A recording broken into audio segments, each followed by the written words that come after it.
लेकिन डॉलर के मुकाबले कमजोर होते रुपए को संभालने के लिए सरकार ने जो कदम उठाए हैं उससे कमर्शियल बैंकों के लिए कर्ज महंगा हो गया है। यानी रुपए को स्थिर करने के लिए आरबीआई के उठाए कदमों से कर्ज लेने वालों की मुश्किल बढ़ सकती है। सवाल यह है कि पहले से खस्ताहाल अर्थव्यवस्था को इन कदमों से कितना सहारा मिलेगा और कहां जाकर रुकेगा रुपया। लेकिन इससे बड़ा सवाल यह है जो अर्थव्यवस्था की जो पेचीदगियां हैं, जो टेक्निकलिटीज हैं, वो एक अपनी अलग जगह है। इस वक्त देश के अंदर सवाल इस बात को लेकर है कि जो मौजूदा अर्थव्यवस्था है, क्या यह मौजूदा अर्थव्यवस्था बेहतर होगी या नहीं बेहतर होगी, और अगर मौजूदा व्यवस्था जो है उसके कारण क्या है और क्या इसका कुछ राजनीतिक निहितार्थ है।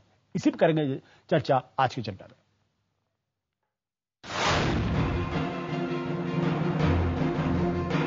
डॉलर की कीमत 2 महीने में 53 से बढ़कर 61 रुपए तक पहुंच गई। सरकार इसे करेंसी मार्केट की सट्टेबाजी समझकर अनदेखा करती रही, लेकिन जब विपक्ष और उनके भावी सिपहसालार नरेंद्र मोदी ने हमला बोला तो सरकार ने आनन फानन में ऐसे कदम उठाए जिससे रुपया भले ही कुछ वक्त के लिए स्थिर हो जाए, लेकिन आम आदमी को दिक्कतें कम होती नहीं दिख रही। पहले से ही खस्ता हाल चल रही अर्थव्यवस्था का कोई भला नहीं होता दिख रहा। सरकार से सलाह मशवरे के बाद रिजर्व बैंक ने कमर्शियल बैंकों के लिए कर्ज की दर 8.25% से बढ़ाकर 10.25% कर दी। बाजार में रुपए की आवाजाही और सप्लाई नियंत्रित करने के लिए 12,000 करोड़ की सिक्योरिटीज बेचने का भी ऐलान कर दिया।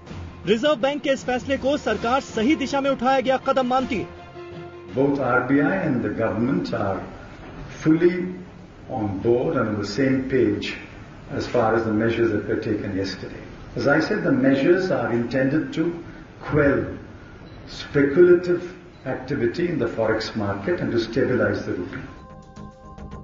आरबीआई के इस कदम के बाद मंगलवार को रुपए में भारी तेजी देखी गई और ये करीब 60 पैसे मजबूती के साथ 59.31 पैसे पर बंद हुआ। लेकिन बैंकों के शेयरों में गिरावट से 20,000 सेंसेक्स फिर से नीचे आ गया। सवाल ये भी है कि दरों की इस बढ़ोतरी का असर क्या होम और कार लोन पर भी पड़ेगा। इसी मुद्दे पर रुपए को स्थिर रखने के इस सरकारी कदम को विपक्ष सही नहीं मानता। ये पूरा अर्थव्यवस्था को चौपट कर दिया, महंगाई जनता पर थोपी और लूट लिया कांग्रेस वालों ने। उधर बाजार के जानकारों का कहना है कि डॉलर के मुकाबले रुपए की हालत सुधारने के लिए महज यही कदम काफी नहीं है। दरअसल जरूरत देश में विदेशी निवेश को बढ़ावा देने के लिए बड़े कदम उठाने की है। रुपए की सेहत सुधारने के लिए आरबीआई ने तो कदम उठाए हैं, लेकिन देश में विदेशी निवेश बढ़ाने के लिए अगर सरकार की तरफ से बड़े फैसले नहीं लिए जाते हैं तो भारतीय अर्थव्यवस्था के हालात सुधरना मुश्किल है। सुशोभन पाटनकर, मुंबई, IBN 7।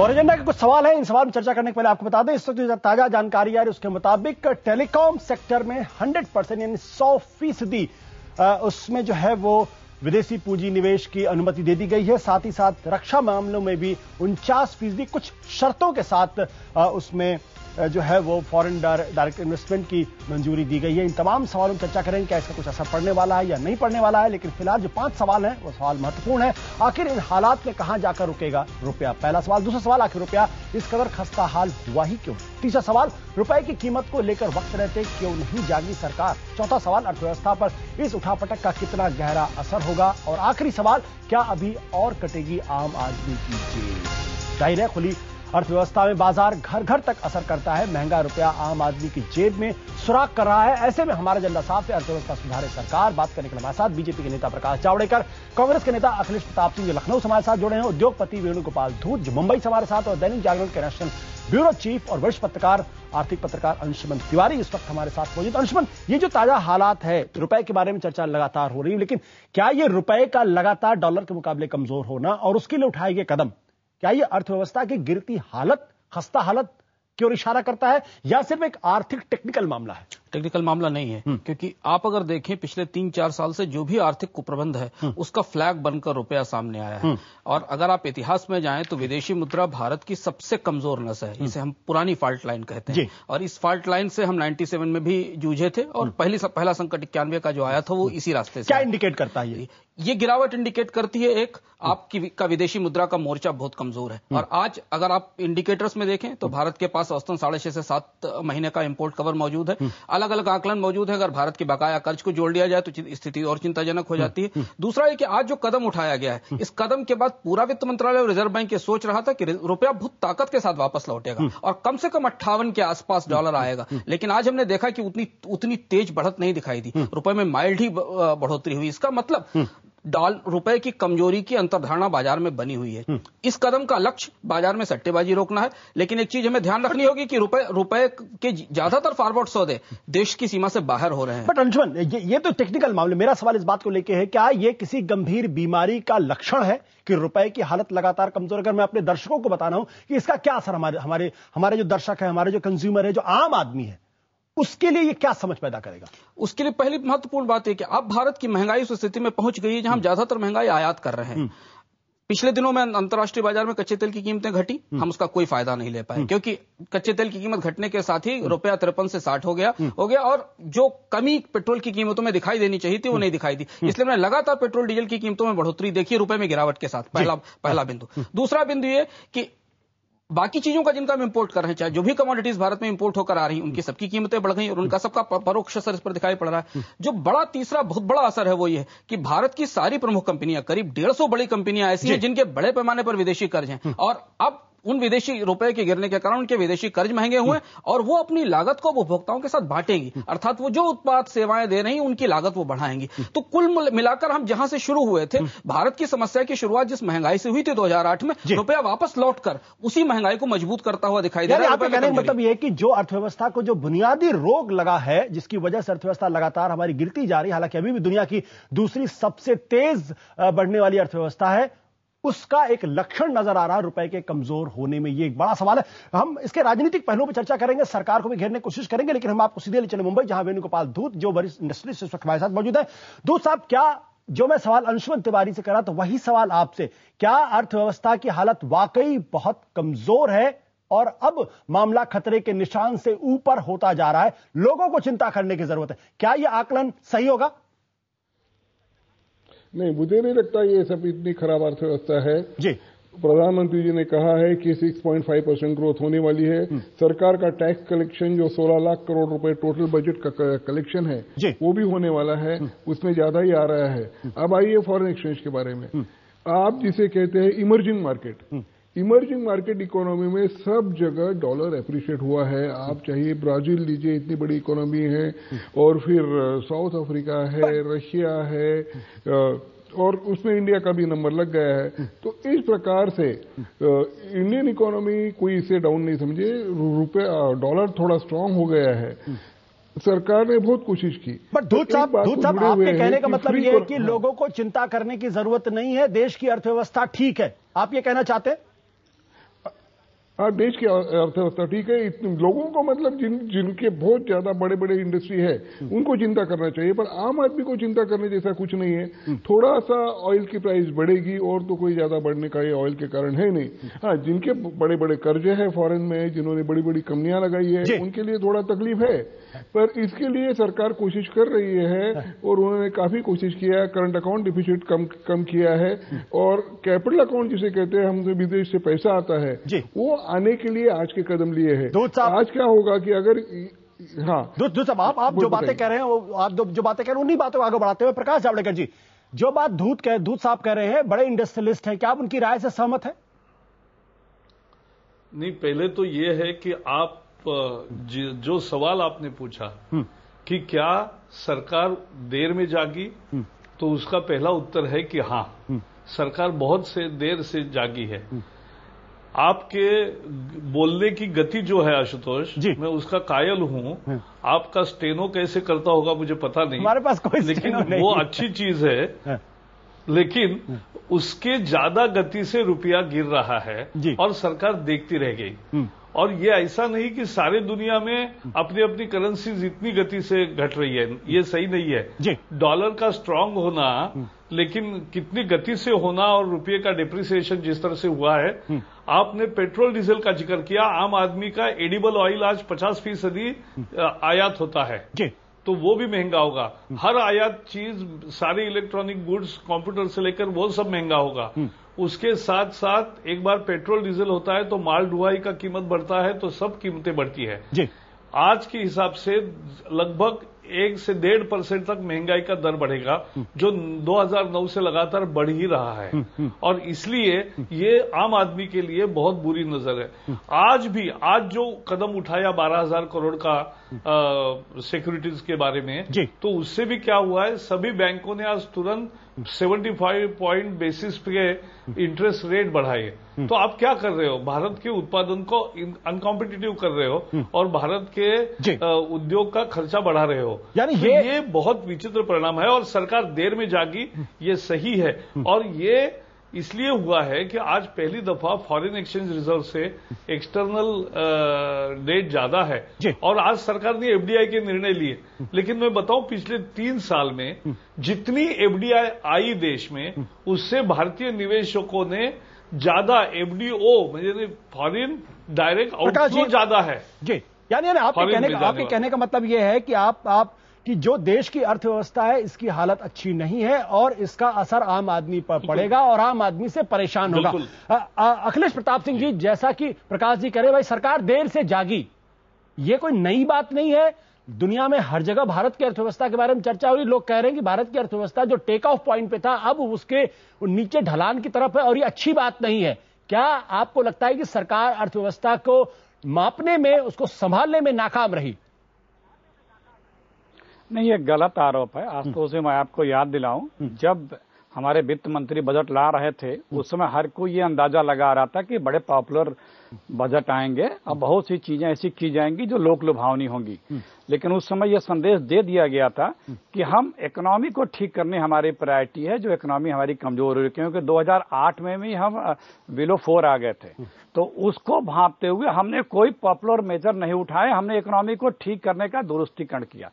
हम जब गवर्नमेंट में आए थे तो 4.5 लाख करोड़ रुपए का हिंदुस्तान का बजट था। आज जो 13 में बजट रखा गया वो 16,65,000 करोड़ का रखा गया, जिसमें करीब 20% से ऊपर हमारा फिजिकल डेफिसिट है। वो फिजिकल डेफिसिट भी हम नियर अबाउट मीट करने जा रहे हैं, वो हमारा रेवेन्यू कलेक्शन उतने का हो जा रहा है। अखिलेश जी, सवाल ये कि क्या आप ये मानते हैं कि देश की अर्थव्यवस्था इस वक्त संकट की दौर से गुजर रही? बुनियादी सवाल ये, क्या आप या मैंने बताया ना कि वे तो हम पहले ही इस चीज का अंदाजा लगा चुके थे, इसलिए बजट में मैंने वो व्यवस्थाएं की। सर, अंदाजा छोड़ दिया। मैं आपसे छोटा सवाल पूछ रहा हूं जो हमारे दर्शक जानना चाहते हैं। क्या सरकार और कांग्रेस पार्टी मानती है कि देश की अर्थव्यवस्था इस वक्त संकट के दौर से गुजर रही? हाँ या ना में सर? नहीं, किसी जवाब क्वेश्चन मार्क वाला टिक मारने का सवाल नहीं होता पॉलिटिक्स में। संकट के दौर से नहीं है। हाँ, ये है कि टफ टाइम है, क्योंकि उसके बहुत से रीजन्स होते हैं, उसके तमाम रीजन्स होते हैं। हमारा जो सिर्फ क्रूड ऑयल परचेज करने का, इंपोर्ट करने का 8 लाख करोड़ रुपए तक हम खरीद रहे हैं, 7.5 लाख करोड़ के बीच में जा रहे हैं। ये जो रेशियो है वो 30%, 40% मेरा इंक्रीज कर गया। हम जो एक्सपोर्ट कर रहे हैं और इंपोर्ट कर रहे हैं उसमें डिफरेंस हमारा 25-30% का है। तो जो चीज हमें, और जब हम इंपोर्ट करते हैं, एक्सपोर्ट करते हैं, तो वो फॉरेनर हमें उतनी कमाई नहीं होने तो वो फिर बार्गेन करने लगते हैं, क्योंकि आपको प्रॉफिट ज्यादा हो रहा है। इंडियन कंपनियां बार्गेनिंग में क्रूड ऑयल का बहाना सरकार बार बार देती है, लेकिन सवाल इस बात का यह है कि जब तब भी आप क्रूड ऑयल को आपको इंपोर्ट कर रहे थे जब आपका रुपया 43 पे था और आज मैं अभी आपको सारी चीजें बताता। अगर आप मैं आपके पास आऊंगा। अंशुमन जी, डिस्क्राइब करता, प्रधानमंत्री मैं सब डिस्क्राइब कर देता से लड़ने के लिए एनिमल स्पिरिट की जरूरत है and we go down fighting. सरकार ने 6 महीने पहले प्रधानमंत्री मनमोहन सिंह ने यह बात कही थी। जब सरकार को इस बात का अंदाजा था तो सरकार इसको रोकने में, स्लाइड को रोकने में, अर्थव्यवस्था को लगाम लगाने में नाकाम क्यों रही? स्लाइड रोकने के विकल्प उससे पहले चुक चुके थे। पहली चीज तो यह कि जो सवाल आपने पूछा अखिलेश जी से या धूत साहब से, इन दोनों लोगों से मैं असहमत हूं। कोई भी अर्थव्यवस्था जो मंदी में जा रही हो, क्या उस अर्थव्यवस्था का केंद्रीय बैंक ब्याज दर बढ़ाएगा? आज रिजर्व बैंक ने जो कल फैसला लिया वो इमरजेंसी फैसला है। वस्तुतः विदेशी मुद्रा बाजार में आपातकाल की स्थिति है, क्योंकि ऐसे कदम सरकारें कभी नहीं उठाती। वित्त मंत्री और प्रधानमंत्री पिछले 6 महीने से इस बात को रट रहे हैं रिजर्व बैंक से कि आप ब्याज दरें घटाइए, और कल जब सुब्बाराव यहां से मिलकर पहुंचे तो उन्होंने पहला कदम क्या उठाया कि उन्होंने ब्याज दरें बढ़ा दी, और ब्याज दरें बढ़ाने का असर पूरा साइक्लिकल इफेक्ट पूरे के पूरे मार्केट पे जाएगा। तो यह कहना कि अर्थव्यवस्था बेहतर स्थिति में थी या नहीं, निश्चित तौर पर यह आपातकालीन कदम है, और यह बात आज वित्त मंत्री ने भी कही, यह बात सुब्बाराव ने भी कही। सरकार को इस बात का अंदाजा था तो पिछले 6 महीने में सरकार ने वो कदम क्यों नहीं उठाया? पिछले 6 महीने में 2 महत्वपूर्ण चीजें हुई, कुछ चीजें सरकार के हाथ के कंट्रोल से बाहर चली गई। मैं कुछ तथ्य सामने रखना चाहूंगा। 2008 में जब दुनिया में ग्लोबल क्राइसिस आई थी, उस समय भारतीय रुपया डॉलर की कीमत 43 रुपए 60 पैसे के समथिंग थी, और आज रुपया 61 पर है। कोई भी उद्योगपति, कोई भी उद्यमी अगर 4 साल या 5 साल के लिए भारत में निवेश करना चाहेगा और उसने 2008 में अगर अपनी इंपोर्ट कास्ट 48 पर आंकी होगी, तो उसके लिए क्या भारत आज निवेश के लायक रहेगा, जब भारत में इंपोर्ट कास्ट 61 रुपए पर डॉलर पर पहुंच गई है। महत्वपूर्ण बात यह थी कि दो बड़ी समस्याएं जहां से रुपए की गिरावट शुरू होती है। पहली, पूरा का पूरा महंगाई का कुप्रबंध। महंगाई बढ़ने के कारण लगातार कुछ चीजें बिगड़ती चली गई, लोगों के रिटर्न कम हुए और बहुत तेजी से सोने का इंपोर्ट बढ़ा। हमने देखा कि रुपए कमजोर करने में सोने के इंपोर्ट ने बड़ी भूमिका निभाई। अब सौभाग्य से सोने की कीमतें घट रही हैं और लोग सोने के निवेश से बाहर निकल रहे हैं। उसने एक बड़ी कमजोरी पैदा की। और दूसरा ये कि शेयर बाजार के अलावा सरकार पिछले 3 साल में भारत में कोई विदेशी निवेश नहीं ला सकी। आज हम जब रुपए को डूबता देख रहे हैं, तब हम ये कोशिश कर रहे हैं कि भारत में विदेशी निवेश आए, जिसको आने में 3 साल लगेंगे। दूसरा, आप बड़े इंडस्ट्रियलिस्ट हैं, आप जो इंटरनेशनल क्लाइमेट है, जो अंतर्राष्ट्रीय माहौल है, उसके मुताबिक भारत के अंदर फिलहाल जो विदेशी निवेश है उसके लिए उपयुक्त माहौल नहीं है। इसीलिए लगातार वित्त मंत्री विदेश जा रहे हैं, जो आपके कॉमर्स मिनिस्टर विदेश जा रहे हैं और निवेशकों को लुभाने की कोशिश करें कि आप हिंदुस्तान आइए, आप यहां इन्वेस्ट करिए। वो इन्वेस्टमेंट क्लाइमेट अचानक क्यों गायब हो गया? देखिए, एक टाइम ऐसा था, इंडिया फ्लेवर, इंडिया पब्लिसिटी, ये सब बहुत अच्छा था। वर्ल्ड ओवर सब लोग चाहते थे इंडिया में आना, इंडियन है तो बहुत बड़ा है जी। पर धीरे धीरे अपने सरकार ने कुछ ऐसे डिसीजन लिए, अच्छे के लिए लिए होंगे, पर वो डिसीजन फॉरेनर को अच्छे लगे नहीं। जो टैक्सेशन के बारे में हो, जो भी टेलीकॉम लाइसेंस के बारे में हो, उनसे फॉरेनर लोग डरते हैं, क्योंकि वो अपना खुद का पैसा लगाते हैं, और मेरा खुद का पैसा जो है वो बराबर सेफ रहना चाहिए। वो जो पहले 5 साल पहले जो था, आज फॉरेनर को किसी को भी उसका अच्छा लगता नहीं है। फॉरेनर्स कोई इंडिया को बहुत अच्छी समझते नहीं है। तो पर पैसा तो आना चाहिए। तो पैसा आने के लिए चिदम्बरम साहब ने अच्छी आइडिया की है कि चलो इंटरेस्ट रेट वगैरह इस बहाने यहाँ बॉन्ड में लोग पैसे लगाएंगे। एक्सपोर्ट कम हो रहा है, इंपोर्ट ज्यादा हो रहा है, ठीक है, कैपिटल अकाउंट पे हम पैसा लेके आएंगे। और ऐसा करके जो हमारे पास फॉरेन करेंसी का जो रिजर्व है, वो रिजर्व हम बढ़ा के रखेंगे, और ये बढ़ा के रखेंगे तो रेटिंग एजेंसी जो रेट करते हैं वो हमारा रेटिंग जो बनाए रखेंगे। हाँ, दूध साहब, इसके बुनियादी कारण क्या है? जो इन्वेस्टमेंट क्लाइमेट जो खत्म हुआ, उसके कारण क्या समझते हैं? कौन से सरकार के फैसले थे जिनकी वजह से यह माहौल बना है? सर, ये आपको तो पता ही है, जिस प्रकार से वोडाफोन टैक्सेशन वगैरह के जो प्रॉब्लम इंटरनेशनली खड़े किए, फिर टेलीकॉम के लाइसेंस कैंसिल किए, फिर अपने यहाँ क्या चल रहा है, ये सब देख के सुप्रीम कोर्ट क्या कर रही है, सीएजी क्या रिपोर्ट दे रही है, ये सब देख के फॉरेनर डर जाते हैं। भाई, उनकी महंगाई, उन्होंने जो कमाया हुआ पैसा है, कमाया हुआ पैसा बढ़ाने के लिए इंडिया में लाएंगे, उसको रिस्क करना वो नहीं चाहते, और इसलिए वो नहीं आते। और प्रधानमंत्री जी अब अच्छा काम कर रहे हैं कि उन्होंने वित्त मंत्री उन्होंने भेजा है चिदम्बरम साहब को फॉरेन में जाके कि वो कुछ चीजें हो गई, उसको 2-3 साल आप कह रहे हैं प्रधानमंत्री अच्छा काम कर रहे हैं, लेकिन लोगों का विश्वास फिलहाल नहीं बढ़ता जा रहा। प्रकाश जावड़ेकर जी, जो बात जिस तरह धूत साहब कह रहे हैं कि भाई आप वोडाफोन के मसले में, टेलीकॉम के मसले में, 2G के मसले में अगर आप कड़े कदम उठाएंगे और इस तरीके का माहौल विदेशों में जाएगा, तो लोगों को संकेत जाएगा कि भैया हिंदुस्तान जो है इन्वेस्टमेंट के लिए सही क्लाइमेट नहीं है। क्या ये कारण समझते हैं या कुछ और कारण इसके? नहीं, ये बहुत इंपॉर्टेंट कारण है, क्योंकि आशुतोष देखिए, विदेशी निवेशक हो या देश का निवेशक हो, उसको क्या चाहिए?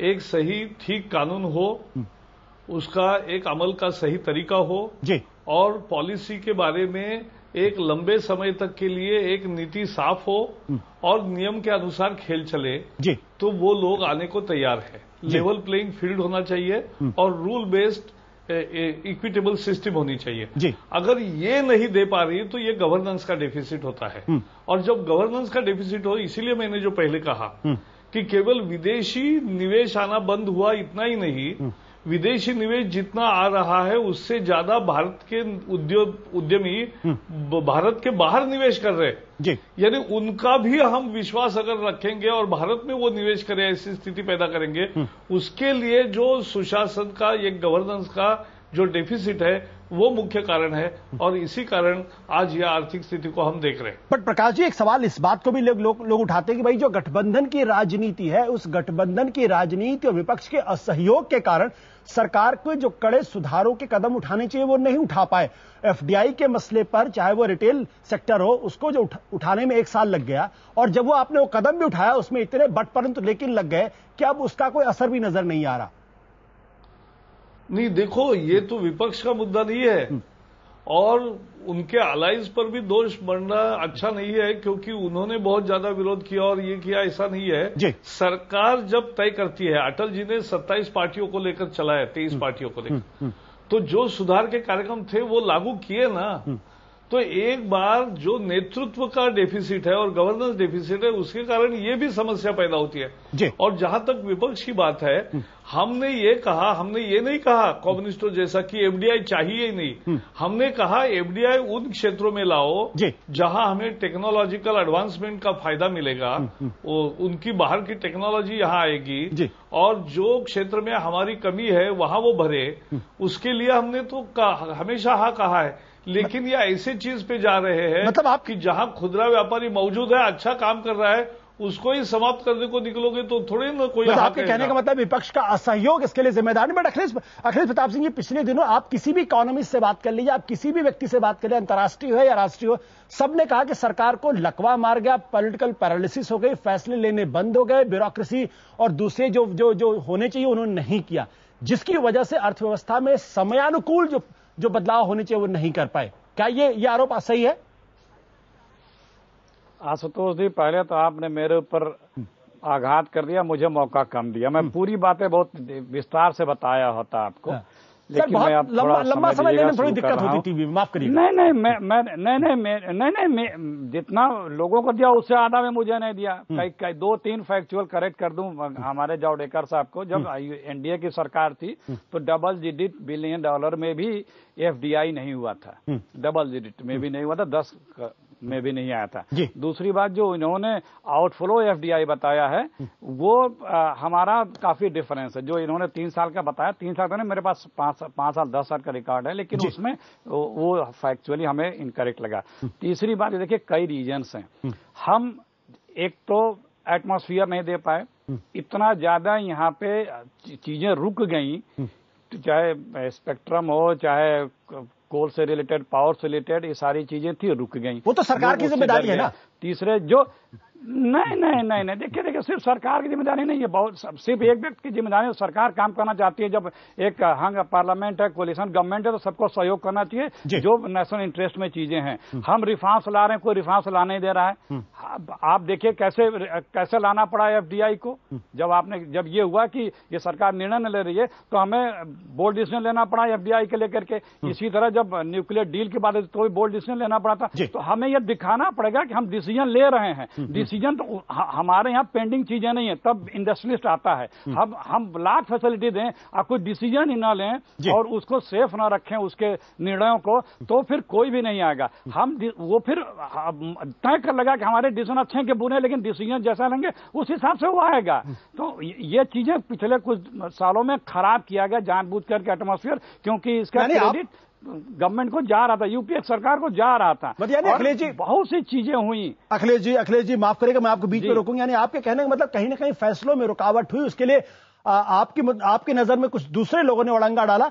ये चर्चा जारी रहेगी, लेकिन वक्त छोटे से ब्रेक का ब्रेक में जाने के पहले हम आपको बता दें कि हमने ivankhao.com में सवाल पूछा था, क्या अर्थव्यवस्था को संभालने में नाकाम साबित हो रही यूपीए सरकार? इस सवाल के जवाब में क्या है जनता के दशकों की राय और क्या है देश का मिजाज, बताएंगे। लेकिन एक सवाल यह भी करेंगे कि पिछले दिनों चुनाव जीतने के लिए जिस तरीके से लोक लुभावन फैसले किए गए, क्या उसकी वजह से भी अर्थव्यवस्था पर बुरा असर पड़ रहा है? छोटे से ब्रेक के बाद